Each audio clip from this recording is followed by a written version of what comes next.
Assalamualaikum warahmatullahi wabarakatuh.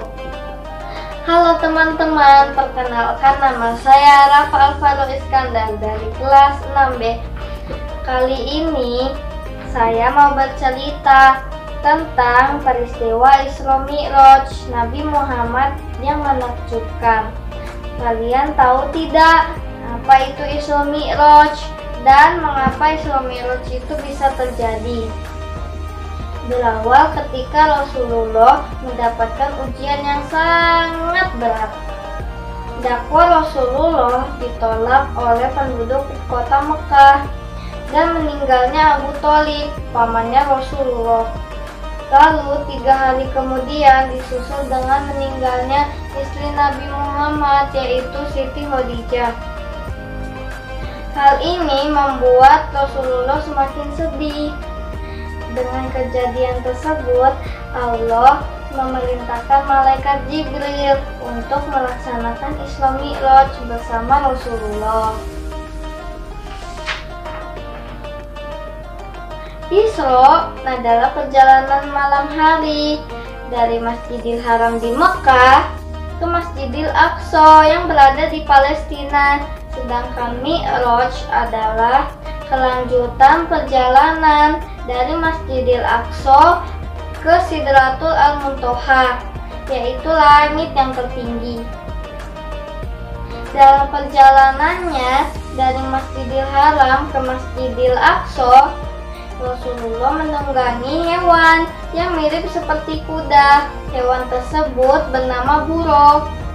Dengan kecepatan sejauh kedua mata memandang, buruk melesat dengan kecepatan yang sangat tinggi.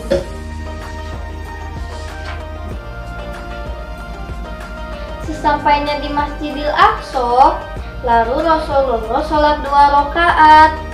Setelah itu, malaikat Jibril mengajak Rasulullah naik menuju ke Sidratul Al-Muntaha, yaitu langit tertinggi. Dalam perjalanan ke Sidratul Al-Muntaha, Rasulullah bertemu dengan para nabi di setiap tingkatan langitnya. Di langit pertama, Rasulullah bertemu dengan Nabi Adam. Di langit kedua, Rasulullah bertemu dengan Nabi Isa dan Nabi Yahya. Di langit ketiga, Rasulullah bertemu dengan Nabi Yusuf. Di langit keempat, Rasulullah bertemu dengan Nabi Idris. Di langit kelima, Rasulullah bertemu dengan Nabi Harun. Di langit keenam, Rasulullah bertemu dengan Nabi Musa. Dan selanjutnya yang terakhir di langit ketujuh. Di langit ketujuh ini Rasulullah bertemu dengan Nabi Ibrahim. Serta Rasulullah juga diperlihatkan surga.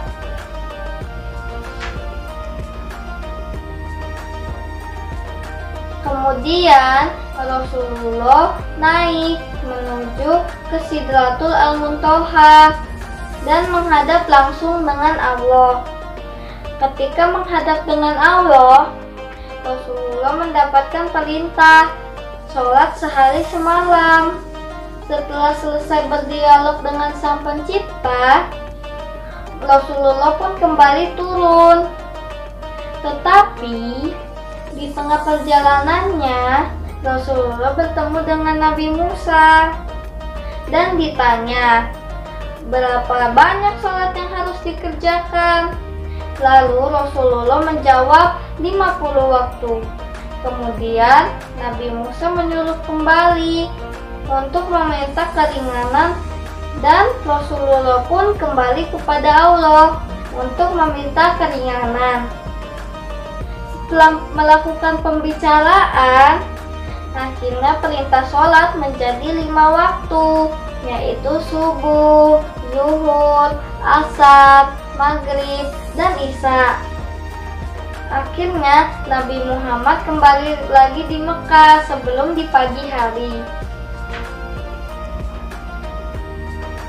Perintah sholat 5 waktu, nilai pahalanya sama dengan seperti 50 waktu dalam sehari semalam.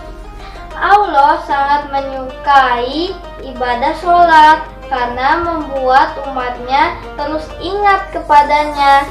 Peristiwa Isra Mi'raj disebutkan dalam surat Al-Quran, yaitu surat Al-Isra ayat ke-1 dan surat An-Najm ayat 13 sampai ayat 17. Hikmah yang dapat kita ambil dari peristiwa ini adalah 1. Peristiwa Isra Mi'raj merupakan sebuah penghormatan dan penghibur bagi Nabi Muhammad setelah ditimpa ujian yang sangat berat. Namun, beliau tetap sabar dan tawakal. Kedua, hendaknya kita segera melakukan sholat ketika sudah masuk waktu sholat, karena Nabi Muhammad telah meminta keringanan kepada Allah. Sholat menjadi 5 kali dalam sehari semalam. Demikian peristiwa Isra Mi'raj yang bisa saya sampaikan. Semoga bermanfaat. Terima kasih. Wassalamualaikum warahmatullahi wabarakatuh.